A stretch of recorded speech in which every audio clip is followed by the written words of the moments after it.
What's up, boys? We are back, and today it's a bit of a collab. It's a bit of a fun video. We're here with the legend himself, AleksMMA, the GOAT of MMA YouTube. Yes, sir.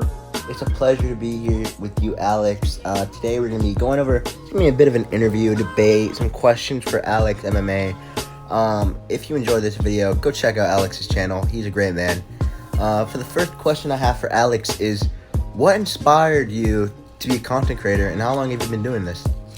I mean, honestly, there's just been so many MMA content creators that have just stood out to me, you know, just as a person and, you know, just as, you know, I feel like there's just been so many MMA creators that have told me, in a sense, through their content, like, that I should be an MMA creator myself and tell the world what I think, because I feel like nowadays there's a lot of, I think differently to a lot of people, because, like, it's not, actually, no, I'm not going to evaluate that, but you know, I did also start doing YouTube not too long ago, actually. I mean, it was close to like a month ago, 2 months ago, something like that now. But honestly, my main inspiration for doing MMA YouTube, his name is OctagonOutpost Out. I mean, the guy makes absolutely insane videos. He spends so much time on his videos. I mean, I'm absolutely hooked whenever I watch one of his videos. I just love the guy, honestly. I mean, he's basically the whole reason I started my channel. I'm gonna be honest with you. The next question I'm gonna ask you is, what does Aleks Pereira have to do for him to be in your UFC top 5? For me, he's already in my top 10, but what does he have to do for him to be in your top 5? Honestly, someone like Pereira, I mean, he has a lot of options right now. I'm gonna be completely honest with you, because he could either stay at light heavyweight and get a couple more title defenses. He could potentially move up to heavyweight and, you know, I mean, even an interim belt at heavyweight. I mean, being a 3-division champion, even if it's not undisputed, is absolutely insane to me. Especially in an MMA organization as hard as the UFC, would just be absolutely crazy. I mean, he already has, you know, just like the structure for it. I mean, he has absolutely crazy names on his resume. I mean, he's gotten three title defenses in the span of 7 months. I mean, he honestly has just so much potential. I mean, he doesn't have a lot of time left, though. I'm going to be completely honest with you. Because, you know, Aleks Pereira is 38 years old. But, yeah, honestly, I do feel like, you know, just like maybe either a couple more title defenses, you know, maybe a move up to heavyweight and, you know, proving himself there. You know, even an interim belt. You know, but even if, I mean, you know, if Aleks Pereira was able to get an undisputed belt at heavyweight, that would be just, I mean, absolutely insane to me. He would definitely be in the top 10 or even top 5 by then. Call me crazy, but yeah, I mean, honestly, that's all I have to say about Aleks Pereira. The guy has so much potential. Yeah, man, I agree with you completely, brother. But my next question is going to be, what are your overall thoughts on Stipe Miocic versus Jon Jones?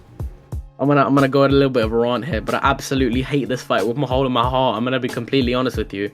I despise it to the bottom of my heart. I mean, listen, this would have been a cool fight like years ago, yeah. You know, maybe when Stipe, you know, wasn't inactive for 4 years, or when, you know, Jon Jones wasn't inactive for 4 years either. But, you know, I mean, it's honestly just a waste of time. I mean, I get that Jon Jones wants this legacy fight and all, but I just don't understand, honestly, why it has to be for the belt. I mean, Jon Jones could have at least vacated or something like that. But, you know, obviously, I mean, there's a clear winner. I mean, let's be honest. I mean, this is such a free win for Jon Jones. You know, you could immediately just shoot on Stipe and just take him down and just submit him.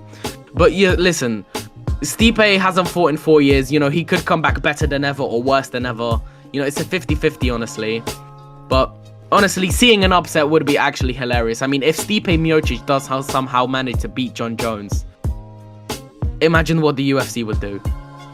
I mean, overall, though, I do think, you know, it's a cool legacy fight, but I just honestly don't understand why it has to be for the belt. And it's just a waste of time for the fact that it's a belt. Yeah, man, you definitely have some fair points there. But my next question for you is going to be, will Sugar Sean O'Malley get his title back? I hope he can. But what are your thoughts on it? Well, this is a very difficult question for me to answer, honestly. But I do think it's certainly possible. I honestly, like, from the bottom of my heart, I honestly do think it's possible. I mean, he has so many advantages considering what weight division he's in. He's 5'11" at bantamweight. I mean, you know, he honestly has a huge advantage in some of his fights. And he's also a great talent. I mean, you don't often see someone as good as striking in Sean O'Malley. But, you know, as we did see in the Merab fight, I do think he needs to fix a couple of holes in this game. I do think he needs to improve his defensive wrestling a little bit. And, you know, just sometimes maybe pick up the pace. But Yeah, I mean, it's definitely possible. Umar is a huge problem, though. I mean, Umar is a fighter like we've never seen before. You know, absolutely amazing wrestling, good striking. I mean, as I would go as far as to say as Umar could be the potential Islam of the bantamweight division. But at the end of the day, I do believe it is possible for Sean O'Malley to get his title back, yes. Yes, I agree with you, man. I really do think O'Malley will get his title back eventually. My next question for you is going to be, does Tom Aspinall beat John Jones? What are your thoughts on it? Honestly, I'd go far as to say yes. I mean, easily. I mean, let's be completely honest with ourselves here. Tom Aspinall, I mean, I don't mean to glaze here, but he has a talent we've absolutely never seen before in the heavyweight division. Like, I've never seen somebody as fast and as powerful and as just overall good as Tom Aspinall. I mean, he's pretty much just ran through everyone he's ever fought.